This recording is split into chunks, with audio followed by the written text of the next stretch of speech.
nga guys, sasakay na kami ng barko or Roro going to Mindoro. Kung papansin niyo po, maraming pasahero ngayon papuntang Puerto Galera. Bakit po? Kasi nga po, holiday or long weekend, saktong-sakto for vacation. Kasi malapit lang po ito sa Manila. Kapag i-travel po natin siguro mga 3 hours kapag hindi traffic, papuntang Batangas. Batangas to Mindoro naman po siguro 2 hours sakay po yung barko o Roro. Kaya panoorin nyo itong video ito para inyong subaybayan.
Guys, nandito na kami sa Puerto Galera. Bumaba na po yung lahat ng pasahero.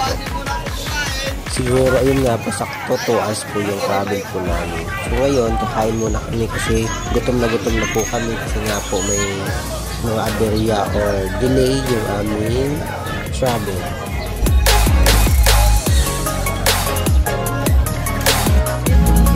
Update lang po, nakasakay na po kami ngayon ng tricycle papuntang Binay Guest House na kung saan dun kami tutuloy. So ayun, nakarating na rin kami sa Binay Guest House. Pahinga muna kami saglit kasi nakakapagod sa biyahe.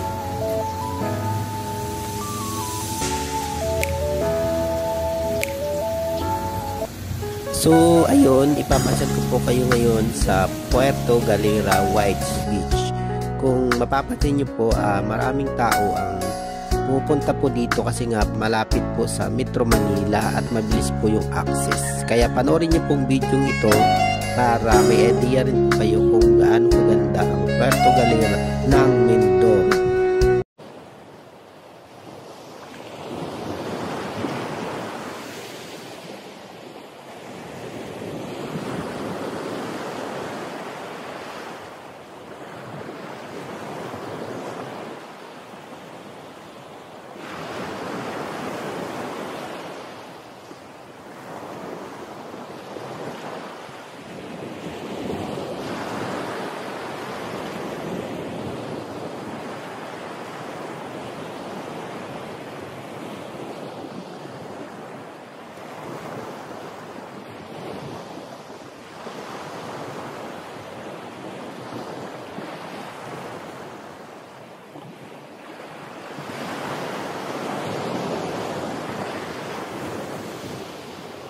Ito naman po yung kalagayan ng White Beach kapag gabi kasi mamaya po mayroon po ditong concert si December Avenue.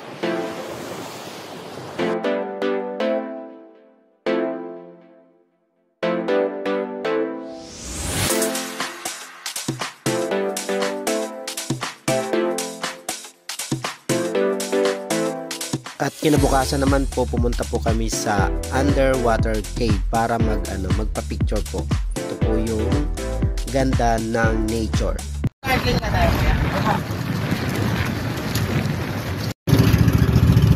Alam mo, kakilala mo eh.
Ay!